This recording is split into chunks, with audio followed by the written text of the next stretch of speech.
Well, finally tonight, we had the big news here yesterday that Bills wide receiver Cole Beasley was going on the COVID reserve list, adding his name to a growing list of Bills and players around the league who are on the list with the disease or as unvaccinated close contacts. It's a surge that's postponed games, left key players away from their teams, and led to some changes in how the league handles COVID. So with those rapid changes, we wanted to get some perspective tonight on what it all means. And joining us right now to talk about it is Town Hall frequent flyer and two on your side, Bills insider Vic Carucci. It's great to have you back, Vic, and there's a lot once again to talk about besides just the game these days. Yeah, and by the way, can I redeem those frequent flyer points for anything? I'm just, saying maybe a trip that, my wife and I could take somewhere. I'm just wondering. I'll see what we've got lying around here, Vic. We got to get you something here.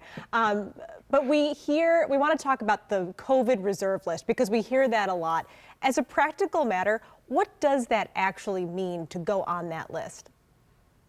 Well, as a practical matter, you test positive for COVID, you're on the list, or if you're in a close contact with someone who has tested positive, anyone, you're on that list. And of course, the teams try to monitor pretty much everybody in their buildings as closely as possible, video and other technology, electronic devices. So they've tried to build this system of knowing who has it or who's been in contact, and then you get on the list. And the list means you're quarantined over a period of time. And this surge in cases has the NFL handling all of this differently now. So what's changed across the league?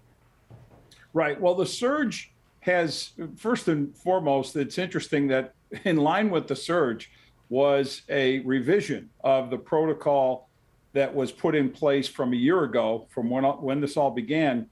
And for vaccinated players, they've actually relaxed the amount of time to get players back, especially those who are asymptomatic, to come back and play. And on the asymptomatic side, most of that is based on the honor system. If you're not feeling sick and you don't report that, you're considered asymptomatic, basically, from my understanding. But the unvaccinated players, and this is the big difference, they've got to sit out the 10-day period. And that is what's happened, of course, with Cole Beasley and the Bills. It's a lot to keep up with. It can be kind of confusing. And I think a lot of fans are looking at this surge.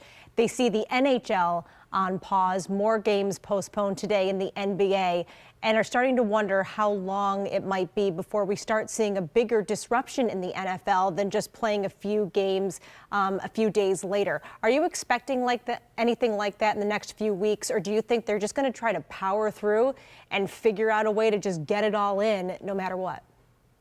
Well, I think they're going to power through as much as they can. I don't know about the no matter what part of that, Kate, but the NFL has shown, it did last year, it got every game on its schedule, not necessarily at the scheduled time, but they got them played all the way through. They were really proud of that. They're trying to do the same thing this year, even though this surge definitely has created a heightened level of concern. And we've already seen games moved, an additional game on Monday, those two that were played on Tuesday this week. I would suspect we will see more of that just because of the way these numbers have gone. But really, the bottom line is always the bottom line, the financial element of this. Those games are played on a different day to get them played at some point because the NFL has received advertising money from the networks, right, to air these games. Well, when those games don't air, those ads don't air, obviously, and they don't want to do the make good, the payback on those by, say, canceling them.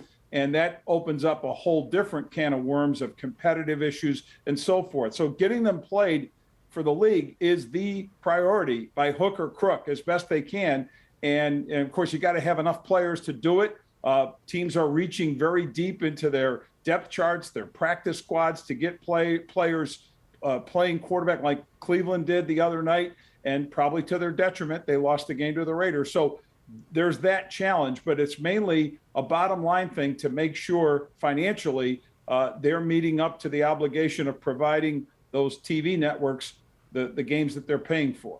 In every sense, it's a new ball game here. We appreciate the perspective. We've been chatting with Vic Carucci, too, on your side, Bills insider and Sirius XM host as well. Vic, thanks again. My pleasure.